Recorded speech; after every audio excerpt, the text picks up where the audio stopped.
Can you explain a little so people understand that what is driving the inflation we're seeing right now? I will.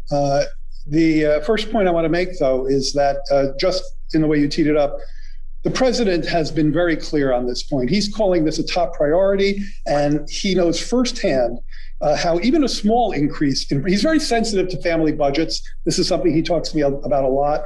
There are a near term and a longer term, or I'd say a near term and a medium term approach to this. The near term gets to your question, which is what is behind these elevated price pressures we're facing? Well, one of the things is that when we hit the pandemic, as I mentioned a second ago, people stopped engaging in in-person services, restaurants, concerts, traveling, even health services. People really pulled back.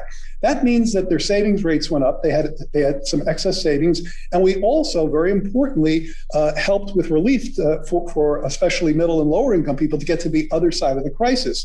What they did with those resources, they bought more than usual the amount of goods. So manufacturing goods demand went way up relative to its previous trend, and services demand went way down.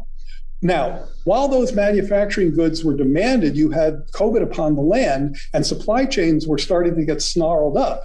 And so you had this interaction between this shift in the relative demand for goods over services and the problems that the virus was playing in our logistical supply chains.